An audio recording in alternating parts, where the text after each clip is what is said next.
The Fasna Pakka Hai series is hands down the best question answer series you can get for humanities students. फंसना पक्का है is a life saver.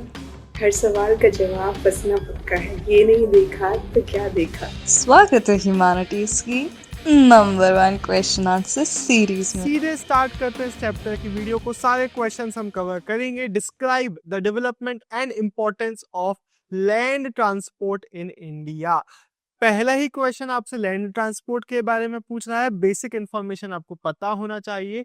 हम बहुत time से India का एक main medium of transport land transport रहा है। पाथवेज एंड अनमेटल्ड, अनमेटल्ड मतलब जो कच्ची सड़कें थी उसको हमेशा से इंडिया में एंशिएंट टाइम से ट्रांसपोर्टेशन के लिए यूज कर रहे थे। जैसे जैसे टेक्नोलॉजिकल और इकोनॉमिक डेवलपमेंट हुआ, मेटल्ड सड़कें, पक्की सड़कें हमारे यहाँ पे बनी एंड रेलवेज का डेवलपमेंट हुआ, जिसके कारण बहुत ज्यादा लैंड ट्रांसपोर्ट में हमें इंप्रूवमेंट देखने को मिला। एक पॉइंट आप ये बना के आएंगे कि जो लैंड ट्रांसपोर्ट है वो high volumes of passengers and goods transport करने में हमें हेल्प करता है। ये अलग अलग प्रोडक्शन सेंटर्स को मार्केट के साथ कनेक्ट करने में हेल्प करता है and it is clearly the backbone of transport system in India. अब हम थोड़ा स्पेसिफिक क्वेश्चंस को देखेंगे। पहले देखते हैं रोड ट्रांसपोर्ट, फिर हम देखेंगे रेलवेज। तो एक एक करके सारे टॉपिक्स को हम कवर करेंगे। हो सकता है कंबाइंड क्वेश्चन आ जाए, अलग अलग क्वेश्चन आए, जैसे भी आएगा अगर आप इसको सुन लोगे आपसे बन जाएगा। बेसिक क्वेश्चन है। सबसे पहला पॉइंट आप बना के आ सकते हैं जो यहाँ के क्वेश्चन में भी लिखा हुआ था कि इंडिया के पास सेकेंड लार्जेस्ट रोड नेटवर्क है। अब क्वेश्चन आपसे पूछ रहा है उसके बारे में डिस्क्राइब करो, सपोर्ट द स्टेटमेंट। तो बाकी पॉइंट्स आपको याद होने चाहिए। Second largest after United States, एक पॉइंट क्लियर है। अगला, total length of roads India की है 62.1 लाख किलोमीटर, इंपॉर्टेंट पॉइंट है। इंडिया का जो रोड्स हैं it carries 85% of the total passenger traffic. लेकिन सिर्फ पैसेंजर ट्रैफिक नहीं, जो फ्राइट ट्रैफिक है यानी कि जो गुड्स ट्रांसपोर्ट होते हैं वो भी बहुत ह्यूज अमाउंट में 70% ऑफ जो हमारे हैं वो बाय रोड्स होते हैं। तो ये आप लिख के इसमें आएंगे। एंड रोड्स हमारे रूरल एरियाज तक, रिमोट विलेजेस तक, बॉर्डर एरियाज तक, जहां पे हम बाकी मीन्स ऑफ ट्रांसपोर्ट के थ्रू नहीं जा सकते, वहां तक भी कम्युनिकेशन प्रोवाइड करने में हेल्प करता है। And hence a vast network of road network has helped India in transportation and communication.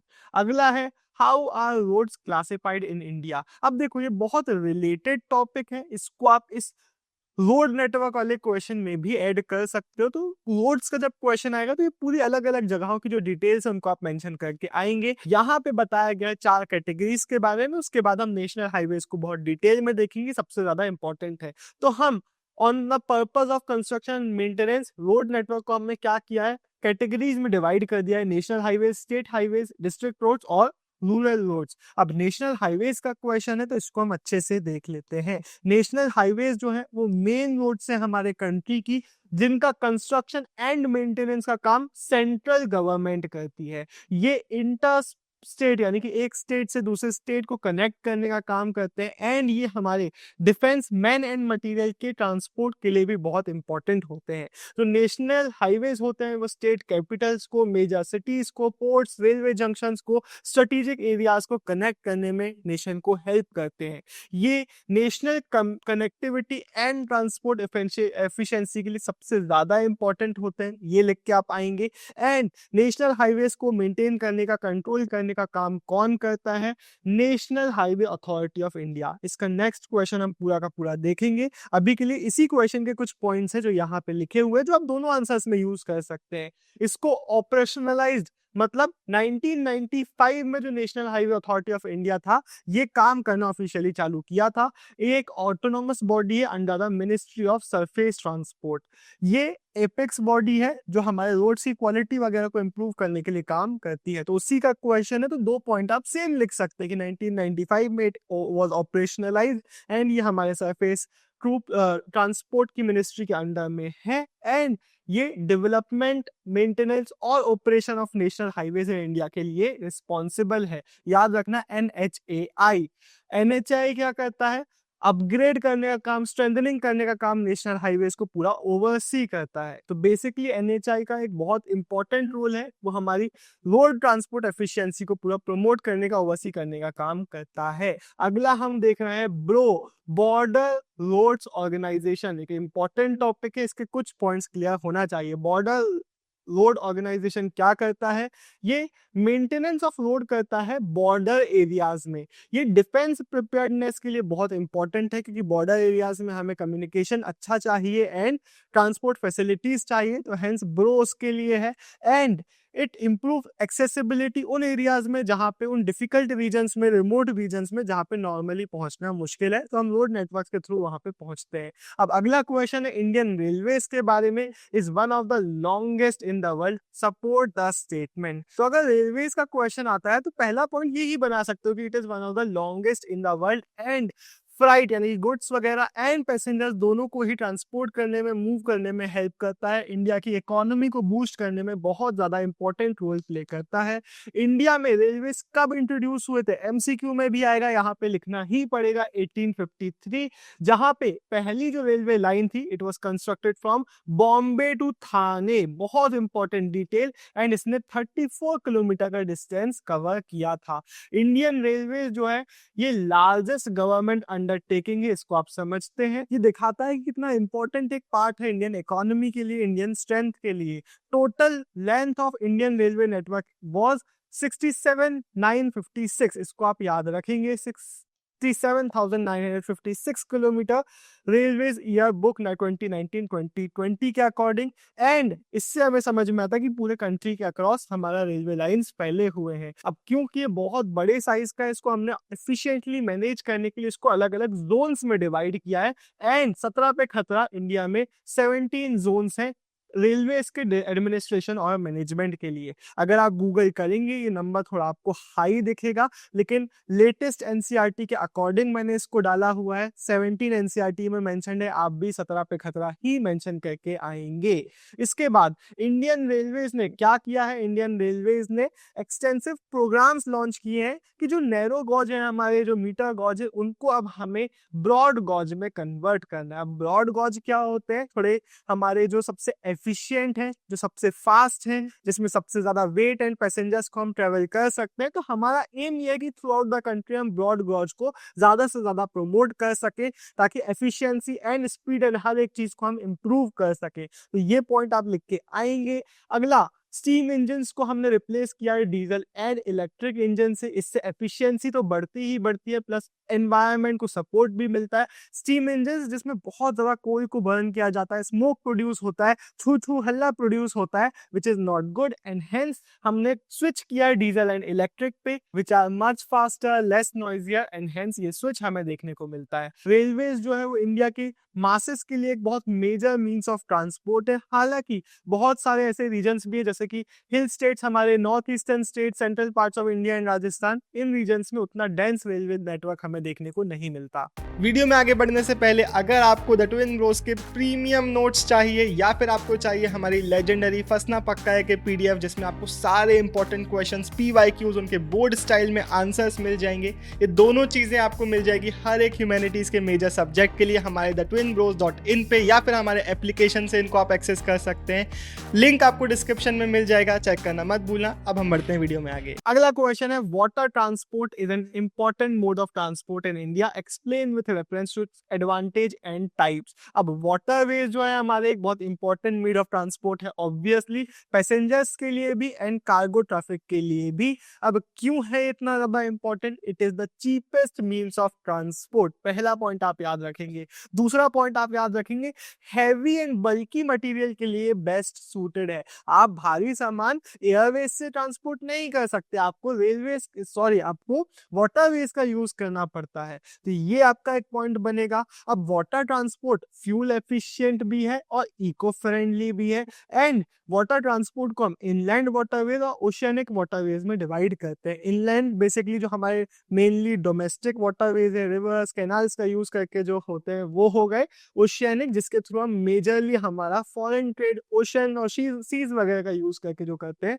वो हो गए। इनलैंड वाटरवेज जो है हमारे three chief mode of transport थे before the advent of railways. लेकिन जब रेलवेज इंट्रोडक्शन आए, रोड नेटवर्क काफी प्रमोट हुए, उसके बाद इसका यूजेज थोड़ा कम हो गया। फिर diversion of river water for irrigation भी एक कॉज था, जिसके कारण इनलैंड वाटरवेज का यूजेज कम हुआ। क्यों? क्योंकि अब वाटरवेज का यूज इरिगेशन के लिए किया जा रहा है एंड बहुत सारे ऐसे इनलैंड वाटरवेज थे जो अब नॉन नेविगेबल हो गए हैं, तो हेंस इसका यूजेज कम हुआ है।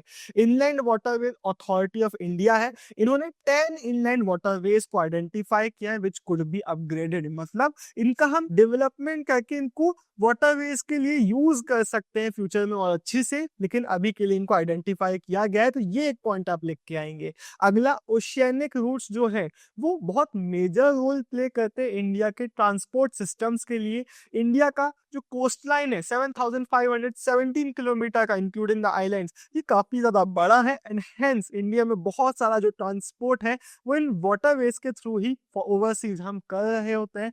12 मेजर एंड 200 माइनर पोर्ट्स हैं जिसके थ्रू हमें इंफ्रास्ट्रक्चर सपोर्ट मिलता है। बहुत सारा 95% जो फॉरेन ट्रेड है by volume and 70% by value हमारा ओशियनिक रूट से ही होता है। ये पॉइंट आप मेंशन करके आएंगे।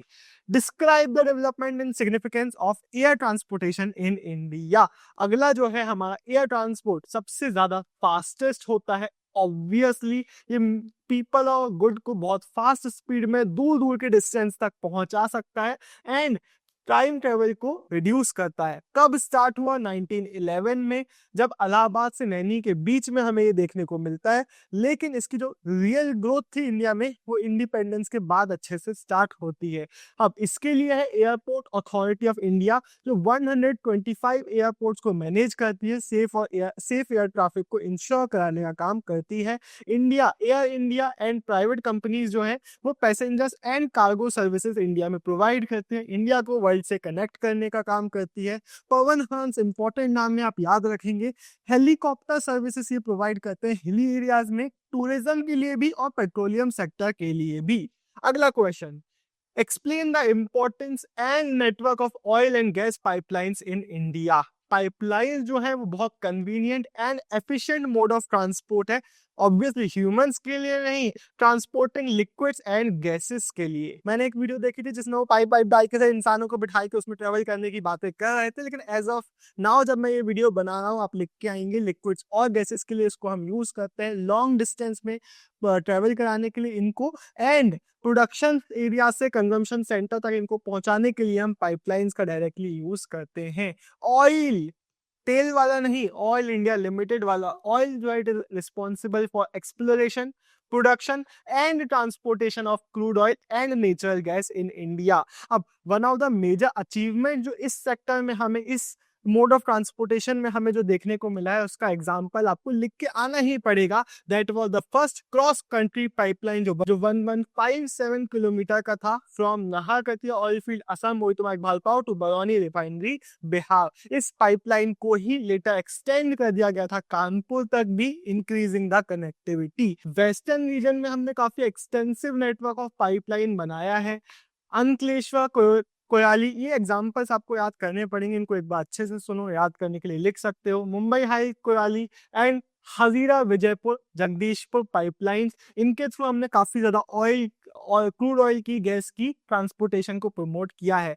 Pipeline such as again example Salaya to Mathura pipeline जो कि 1256 किलोमीटर का, इसके थ्रू भी क्रूड ऑयल गुजरात से लेकर नॉर्दर्न मार्केट्स तक पहुंचाया जाता है, इंडस्ट्रीज को सपोर्ट करने के लिए, हमारे जो डोमेस्टिक नीड्स है उनको सप्लाई करने के लिए, उनको फुलफिल करने के लिए। पाइपलाइन जो हमारा नुमालीगढ़ से सिलीगुड़ी है, ये अंडर कंस्ट्रक्शन है एंड इसके थ्रू भी ईस्टर्न पार्ट ऑफ इंडिया तक कनेक्टिविटी को प्रमोट करने का काम किया जा रहा है। अगला क्वेश्चन है, mention any 3 features of mass communication. तो मास कम्युनिकेशन किस काम के लिए है? लार्ज नंबर ऑफ पीपल को केटर करने के लिए। वैसे अगर आपको वीडियो अच्छी लग रही है तो प्लीज इस वीडियो को लाइक भी करें एंड आप भी मास कम्युनिकेशन करें अपने पर्सनल लेवल पर, लार्ज नंबर ऑफ पीपल के साथ शेयर करें ताकि हमको सपोर्ट मिले, एंड एक प्यारा सा कमेंट भी कर सकते हैं अगर आपको वीडियो अच्छी लग रही है तो। अगला पॉइंट जो मास मीडिया है, जैसे कि रेडियो है, television, newspaper, internet, books, films, इन सब का यूज करके इंफॉर्मेशन को लार्ज ऑडियंस तक पहुंचाया जाता है। लेकिन ये जनरली वन वे कम्युनिकेशन होते हैं विथ लिमिटेड फीडबैक। लेकिन आप अपना जो भी फीडबैक है वो कमेंट में दे सकते हैं। कोई भी रिक्वेस्ट आपकी, आप वीडियो चाहते हैं किसी तरीके की किसी टॉपिक पे, तो वो भी आप कमेंट में लिख सकते हैं।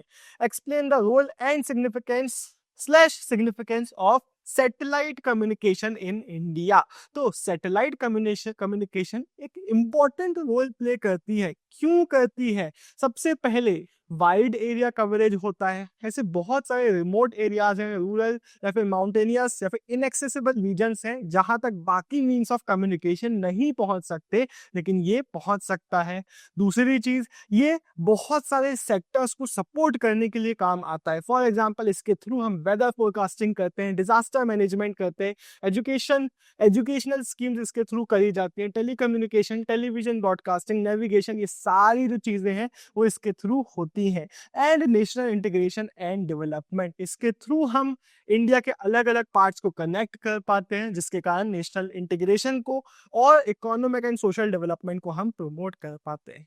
Explain the importance of transport and communication in development. अब एक बेसिक क्वेश्चन है, ट्रांसपोर्ट से क्या होता है? प्रोडक्शन को और कंजम्पशन के जो एरियाज हैं उनको हम लिंक अप कर सकते हैं, जिससे ट्रेड बढ़ सकता है हमारा। हम movement of people, good and services को प्रमोट कर सकते हैं, जिससे रीजनल इम्बैलेंसेस, अगर यहाँ पे कुछ की कमी है तो यहाँ पे जो बन रहा है उसको हम यहाँ तक पहुंचा सकते हैं। ये एक बहुत मेन पर्पस है ट्रेड का।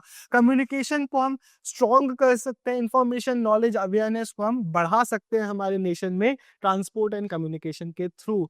इंटीग्रेशन, नेशनल इंटीग्रेशन प्रमोट होता है, इकोनॉमिक ग्रोथ होती है। And efficient transport and communication के थ्रू हम सिर्फ लोगों को, गुड्स को नहीं एक जगह से दूसरी जगह भेज रहे हैं, हम हर एक चीज़ को प्रमोट कर रहे हैं। हमारा industrial sector, agricultural sector, service sector, हर एक चीज़ से बेनिफिट करती है। इसी के साथ ये वीडियो खत्म होती है। अब आप जाके हमारी MCQ की वीडियो इसी चैप्टर की देख सकते हैं, वो आ चुकी है। आप हमारी रैपिड रिवीजन देख सकते हैं, उससे पूरे चैप्टर का आपका अच्छा एक रिवीजन हो जाएगा। तो दोनों वीडियोस को चेकआउट कर लेना, लिंक सारे आपको डिस्क्रिप्शन में मिलेंगे। Bye bye, signing off, Dev Tenguria, love you.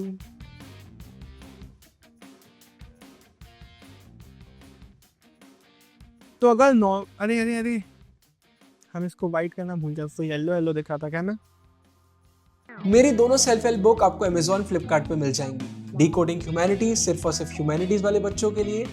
Everything boils down to awareness, हर एक उसके लिए जो लाइफ में ग्रो करना चाहता है। डिस्क्रिप्शन में दोनों बुक्स के सैंपल PDFs मिल जाएंगे। पहले सैंपल PDF को पढ़िए, पेजेस पढ़ के अगर मजा आए तो फिर आप ऑर्डर कर सकते हैं।